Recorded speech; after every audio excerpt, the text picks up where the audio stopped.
mwangu, lakini mbele yake nayo nia yetu kuu ya parokia yetu. Tunaanza ya kwanza ya nia hiyo tutakayoiadhimisha hapo kesho katika adhimisho la misa takatifu. Nia hiyo ni shukrani ya miaka 30 ya maisha na utume wa parokia yetu ya Igunga. Tunakumbuka kwa dhama tangu mapadri wafike, walikite na kuishi hapa na kutoa huduma ya kanisa. Kipindi kirefu licha kutafakari, kipindi ambacho tunadai kusukuma katika nafsi zetu kutoa shukrani kwa Mwenyezi Mungu. Tunashukuru kwa sababu tunaamini safari iliyofanyika kwa mtoto hicho katika nafsi mbalimbali, vizazi mbalimbali, si kwa uwezo wetu tu, si kwa nguvu ya kufikiria kwetu, si kwa nguvu ya akili zetu, si kwa nguvu ya utashi wetu, si kwa binadamu wetu. Umungu wa Mungu umekuwa nasi wakati wote tukiwa.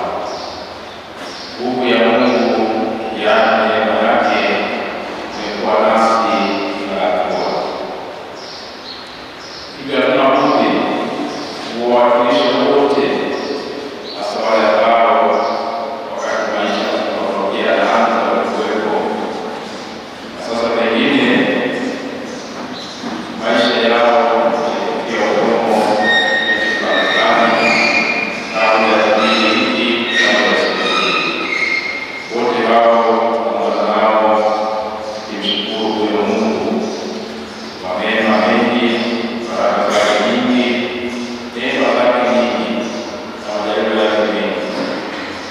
Nafanya hivyo kwa mbele ya Yesu Ekaristi aliye Nazareni katika meza ya sadaka yake.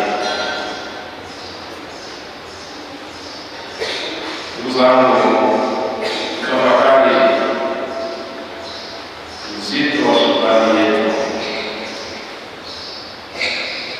na shukrani hiyo tuitoe kwa uchaji wa kila nafsi ya kila parokia ya Igunga. Tunayo bahati kushiriki maisha ya Mungu kwa ubatizo. Kila mmoja anaye mtakatifu somo wake. Pamoja na mtakatifu somo wake na uelewetu wa parokia, amwelekee Mwenyezi Mungu kwa shukrani. Lakini sisi wote tunayo bahati ya pekee kuwa chini ya maombezi na Mtakatifu Magdalena Maria. Tumuombe atusaidie, muombe aye na sisi kutoa shukrani hizo kwa Mwenyezi Mungu. Ndugu zangu, kushukuru si tabia ya wengi. Kushukuru ni tendo la imani. Sisi tunayo imani, ndio maana tunawiwa kusema asante mbele ya Yesu, asante mbele ya Mwenyezi Mungu, asante kwa watakatifu hawa ambao somo zetu mtakatifu huyu ambaye ni somo la parokia yetu. Zangu somo la dini na somo hili kutoka Injili ya Luka linatualika kuwa na kawaida, kuwa na tabia ya kufikiri Mwenyezi Mungu na uwezo wake. Yesu anawaambia wanafunzi wake kwamba atakayefikiri na yeye atafikiri mbele ya malaika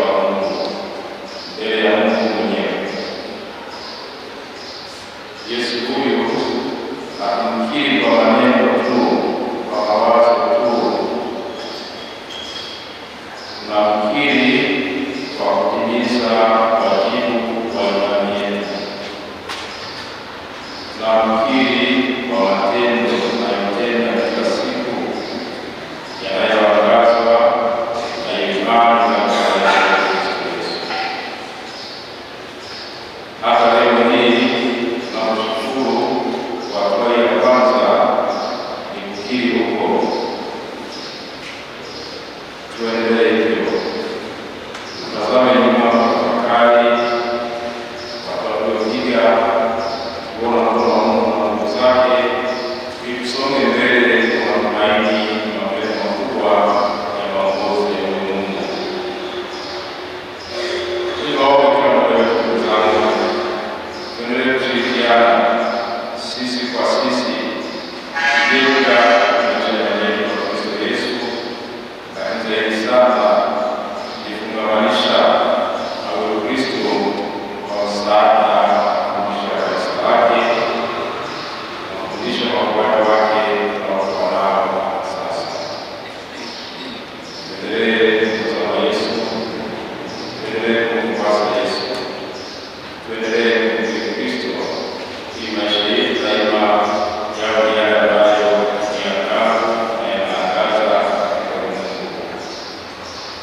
Tuombe imani yetu na maadili yetu yakuwe na kuimarika katika maongozi yake Kristo Yesu. Leo tunafanya masifu haya ni sala ya sifa, sala ya shukrani. Maandalizi ya kufikisha kesho siku rasmi ambapo tutaadhimisha kilele cha sala zote, yaani sadaka takatifu, zile nia zetu za kumshukuru Mungu kwa safari hii iliyopiga hatua hii ya miaka 30 ya maisha na utume wa Kristo Yesu katika nafsi ya watumishi wake, baadhi walioishi hapa na tumewao hapa.